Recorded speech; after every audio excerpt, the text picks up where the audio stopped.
দেখুন, নৈরাজ্যের বাংলাদেশে এবার বিস্ফোরণ হলো, 4 জন আহত হওয়ার খবর পাওয়া যাচ্ছে। ঢাকার কেরানীগঞ্জে একটি মাদ্রাসায় বিস্ফোরণ হয়, মানে যে ছবি আমরা পাকিস্তান আফগানিস্তানে দেখতে অভ্যস্ত, সেই বিস্ফোরণ দেখছি একের পর এক আমরা বাংলাদেশে। মাদ্রাসার একাংশ উড়ে গেল। ওড়িশায় খুন মুর্শিদাবাদের পরিযায়ী শ্রমিক, আর তা নিয়ে সরব হলেন মুখ্যমন্ত্রী মমতা বন্দ্যোপাধ্যায়। বিজেপি শাসিত রাজ্যে বাংলাভাষীদের উপর নির্মম অত্যাচার হয়েছে। অত্যাচারিত পরিযায়ী শ্রমিকদের পাশে আছি, সব রকম সাহায্য করব।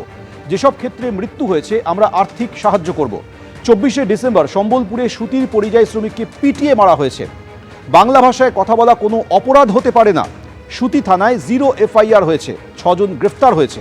রাজ্য পুলিশের টিম ওড়িশা গিয়েছে, এক্স পোস্টে বলেছেন মুখ্যমন্ত্রী।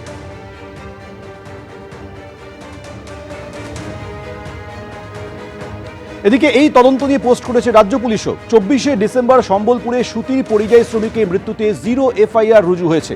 তদন্তের জন্য সংশ্লিষ্ট থানার পুলিশকে জানানো হয়েছে। 6 জন গ্রেফতার হয়েছে। তদন্তের জন্য ওড়িশা গিয়েছে রাজ্য পুলিশের একটি টিম, পোস্ট করেছে রাজ্য পুলিশ। মুখ্যমন্ত্রী বলছেন বাঙালি পরিযায়ী শ্রমিকদের বা বাংলা ভাষায় কথা বললে তাদের আক্রমণ করা হচ্ছে। তাহলে গুজরাট, আহমেদাবাদ, সেখানকার দিল্লির নয়ডা, গুড়গাঁও, সুরাট, লখনৌ, বেনারস, কেরল, ত্রিপুরা, এই যে লক্ষ লক্ষ পরিযায়ী শ্রমিক কাজ করছেন, এই অভিযোগ কি তারা করেছেন? মুখ্যমন্ত্রী বললেন কেউ বাইরে কাজ করতে যাবেন না, 5,000 টাকা করে ইনসেন্টিভ দেব। তারপরেও তো ট্রেন ভর্তি করে লোক অন্য জায়গায় চলে যাচ্ছে। এখানে তিনি কোনো নতুন কর্মসংস্থান তৈরি করতে পারেননি, বরঞ্চ সরকারি 5 লক্ষ শূন্য পদকে তিনি ধ্বংস করে দিয়েছেন। আজকে মুখ্যমন্ত্রীর আশ্বাসের পরেও কেন মানুষ বাইরে কাজ করতে যাচ্ছে? ফের সিও দপ্তরে তৃণমূলের প্রতিনিধি দল। তৃণমূলের প্রতিনিধি দল ঠিক কোন বক্তব্য নিয়ে আজকে সিও দপ্তরে গেল? মুখে সময় দিচ্ছে কমিশন, কিন্তু বাস্তবে তা হচ্ছে না। পর্যাপ্ত সময় না দিয়েই শুনানি কমিশনের। এই SIR এর মূল উদ্দেশ্যই হলো নাম বাদ দিয়ে দাও। নলেজ সার্ভিসের নামে ভোটারদের ডেটা সংগ্রহ। বেসরকারি সংস্থার সঙ্গে একটি রাজনৈতিক দলের যোগ রয়েছে। নির্বাচন কমিশনকে নিশানা মন্ত্রী চন্দ্রিমা ভট্টাচার্য।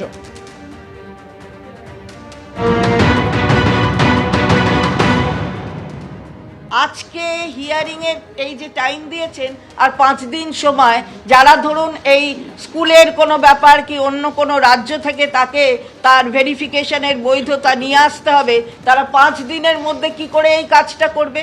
অর্থাৎ আপনি মানে মুখে সময় দিচ্ছেন কিন্তু বাস্তবে কোনো সময় দিচ্ছেন না। এটা আমরা বারবার করে বলে এসেছি চিফ ইলেকটোরাল অফিসারের কাছে। আসল উদ্দেশ্যটা হচ্ছে বাদ দিয়ে দাও, নামটা বাদ দিয়ে দাও।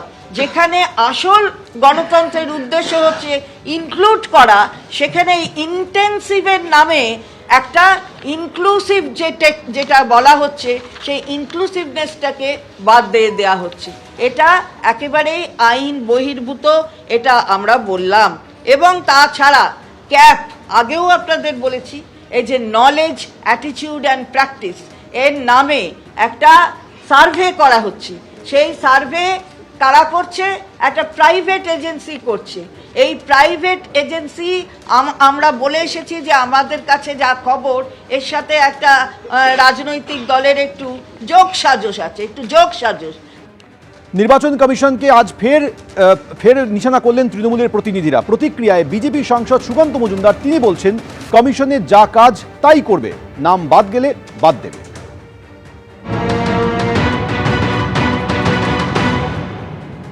এই ধরনের স্পেকুলেশনে বিশ্বাস করি না। যেটা নির্বাচন কমিশনের কাজ, নির্বাচন কমিশন যা বাদ দেওয়ার দেবে। আমাদের কাজ হচ্ছে নির্বাচন কমিশনকে SIR এ সহায়তা করা, ভোটে লড়াই করা। আমরা ভোটে লড়াই করব, একটা নাম বাদ না গেলেও বিজেপি। ABP আনন্দ, এগিয়ে থাকে, এগিয়ে রাখে।